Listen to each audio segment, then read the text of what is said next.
On comprend aussi par là que le rythme, les joueurs prennent du rythme de plus en plus et pour la saison, c'est positif. Maintenant, la première chose qu'on peut remarquer, qu'on peut retenir de ce match, encore une fois, déjà le score. Comme pour le match précédent, pour moi, en précédent, le score, c'est pas le plus important, même si oui, ça pourrait te donner une certaine indication de ce que tu produis sur le terrain. Mais le score, c'est pas forcément le plus important. Même s'il y a eu du spectacle, on ne crache jamais dessus.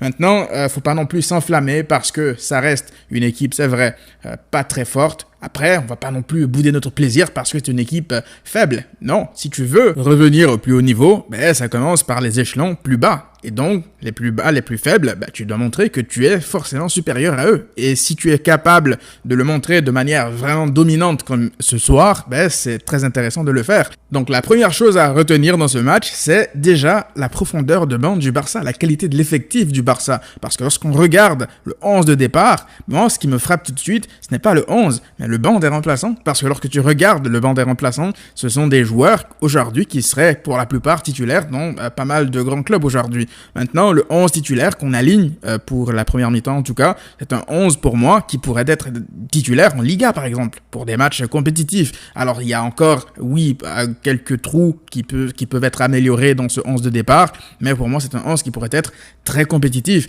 Et on rappelle qu'avec les remplaçants ou même les absents, on n'a pas Robert Lewandowski pour l'instant, c'est un joueur qui va s'ajouter à cette équipe-là. Donc en termes d'effectifs, en termes de profondeur, de qualité, de quantité, le Barça fait un énorme bond en avant durant cet été. Et ce n'est peut-être pas encore fini parce qu'on parle de Jules Koundé. On parlera justement de Frenkie de Jong un peu plus tard par rapport à ça. Maintenant, la chose à remarquer durant ce match aussi, la deuxième chose, c'est la qualité du pressing. Alors encore une fois, l'adversaire n'est pas très fort, mais le pressing était bien coordonné. Le Barça a récupéré quand même des ballons assez hauts. Le Barça pressait bien, le Barça contre-pressait bien. Et quand c'est comme ça, même si tu as Eric Garcia, Christensen qui jouent très haut, ils ne sont pas forcément exposés. On n'a pas vu aujourd'hui les gardiens du Barça sortir 50 000 parades. Encore une fois, il faut relativiser avec la qualité de l'adversaire. Cependant, lorsque tu vois Christensen, lorsque les ballons sont en l'air, c'est un joueur qui est très à l'aise dans les airs. Avec la taille, ça nous fera du bien. Il attaque l'adversaire, il n'est pas attentiste. Et il a eu quelques interventions aériennes assez intéressantes et même sur le sol assez intéressantes. Voilà, il attaque l'adversaire, il attaque le ballon, il attend pas que l'adversaire vienne à lui et se retourne.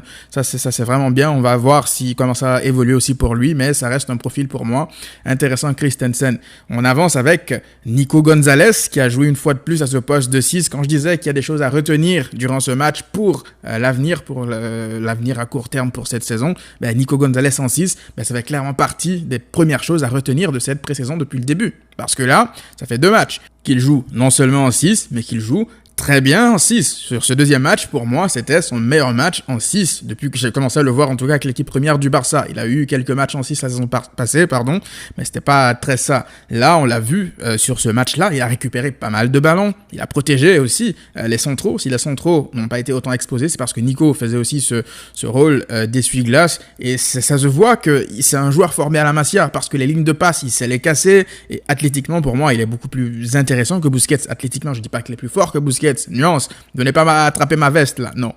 Je vous dis que c'est un joueur athlétiquement qui est plus intéressant que Busquets, ça c'est une réalité. C'est un joueur qui va déjà plus vite que Busquets, c'est un joueur qui est beaucoup plus physique que Busquets. Physiquement, ça se voit, ça frappe aux yeux, et dans les duels, ça se voit qu'il met plus d'impact que Busquets.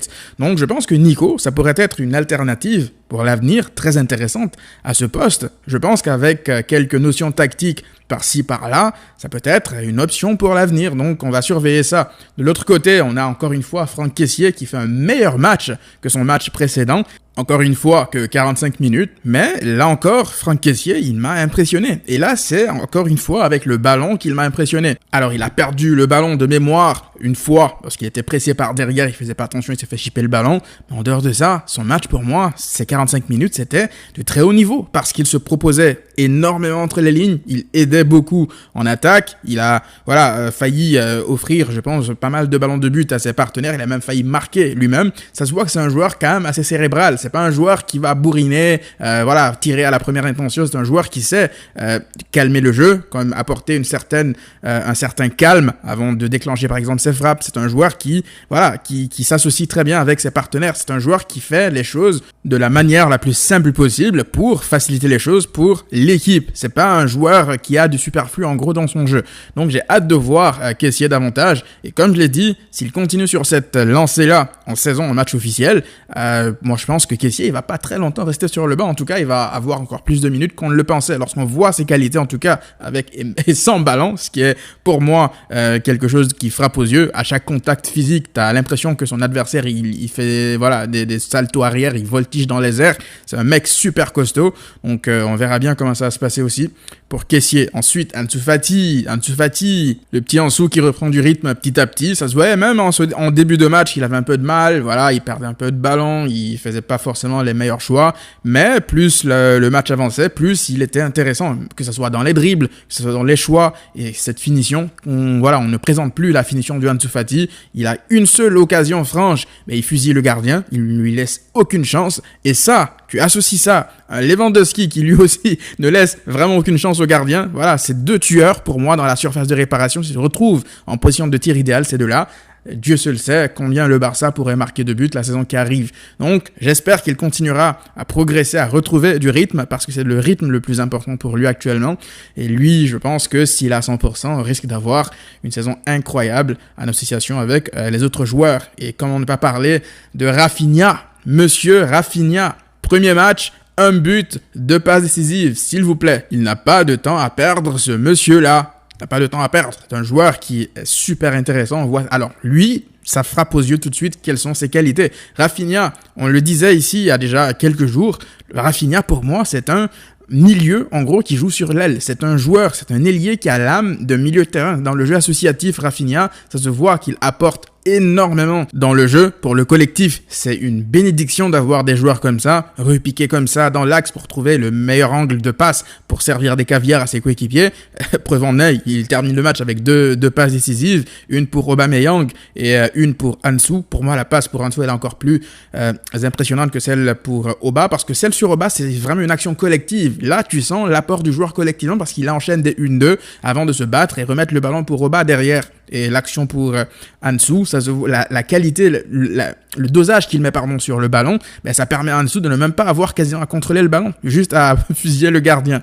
Donc j'ai hâte de voir ce que Rafinha pourrait apporter davantage. Je pense que ce joueur-là, d'ailleurs, on le voit, le parallèle avec Dembélé. Lorsque Dembélé il rentre, tu vois tout de suite la différence entre les deux joueurs. Dembélé il marque un but de soliste, c'est un joueur qui peut créer le chaos tout seul, et c'est là aussi l'importance d'avoir une concurrence saine, parce que Dembélé lorsqu'il rentre, il se dit pas que le mec qui était là c'était Adama Traoré là. Non, là c'est un mec qui te met un but de passe décisive. C'est un mec donc qu'il va falloir challenger pour de vrai pour sa place. Et donc Dembélé il rentre avec la motivation lui aussi de faire mieux, surtout que Rafinha on le voit, il n'a pas besoin de 50 000 occasions pour marquer des buts. Une occasion, un but. Lui, si on le trouve dans de bonnes conditions, il va te marquer des buts. Et en termes de caviar, je pense que Rafinha pourrait apporter énormément de passes décisives à un joueur comme Lewandowski qui, lui, n'a pas besoin non plus de 50 000 occasions pour mettre des ballons au fond. Donc, j'ai hâte de voir tout ça. Derrière, tu as Memphis Depay qui rentre et qui te met un golazo. Pour moi, c'est le but de la soirée. Voilà, avec sa spéciale, ce dribble comme ça avec la semelle et il fusille le gardien. Et c'est dommage parce que là, on voit le nombre d'attaquants. Aubameyang aussi en première mi-temps qui te met un but.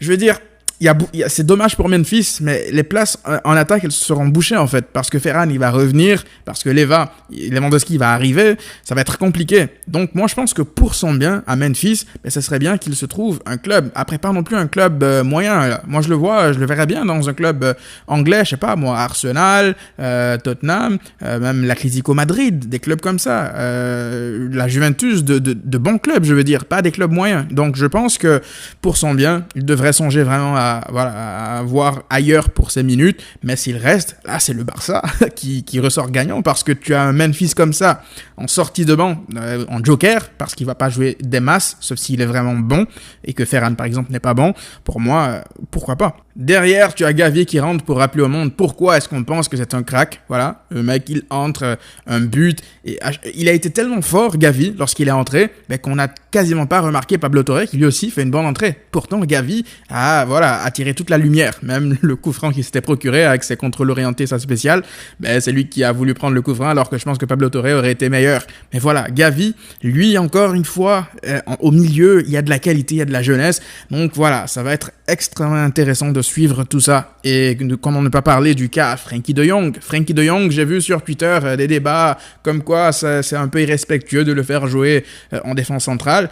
Mais je pense que vous n'avez pas beaucoup en tout cas, suivi la carrière de Frenkie de Jong parce que c'est un joueur qui a énormément joué au poste de libéraux parce que là, il joue pas en un poste de vulgaire défenseur central. Là. Faut nuancer parce que là, Frenkie de Jong, il joue comme libéraux. C'est un joueur qui avait beaucoup de liberté. Il parlait assez récemment lorsqu'il jouait avec sa sélection du fait qu'il est plus à l'aise en partant de plus bas. Alors, je pense que personne ne pensait qu'il partirait d'aussi bas. Voilà, ça a été le cas ce soir. Il a été placé en libéraux, donc un joueur qui apporte le surnombre au milieu et qui peut même en tant que libéraux quitter la défense pour apporter du surnombre parfois en attaque et faire des passes décisives. Il en a sorti une ou deux comme ça.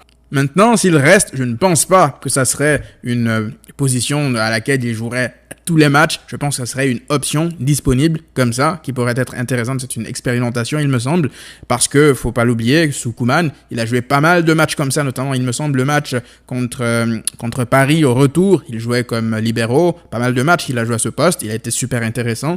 Donc, ça peut être une option, même si je ne pense pas que ça serait son poste, que Xavi pense le mettre à ce poste de manière définitive. Mais comme je l'ai lu sur les réseaux, je ne pense pas que ça soit un stratagème de la direction qui essaye de pousser Frenkie dehors, je veux dire, par tous les moyens, parce que c'est un poste auquel il a déjà joué, un poste auquel je veux dire, il est à l'aise. Maintenant, si ça reste, je veux dire, uniquement ce poste qu'il joue durant toute la pré-saison, oui, là, je pense que on pourrait se poser des questions. Mais voilà, c'est le premier match de Frenkie depuis son retour de vacances, donc on va attendre avant de tirer des conclusions comme ça.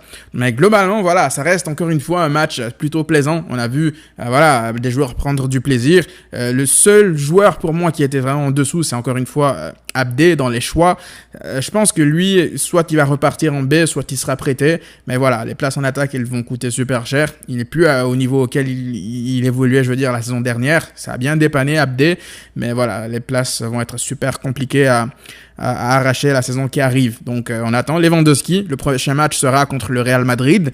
Ça coïncidera avec les débuts officiels de Lewandowski. Espérons le même feu d'artifice en attaque du côté du Barça. Donc on se retrouve pour ce match-là. Dites-moi qu'est-ce que vous avez pensé de ce match ce soir. D'ici là, prenez tous soin de vous et à très vite.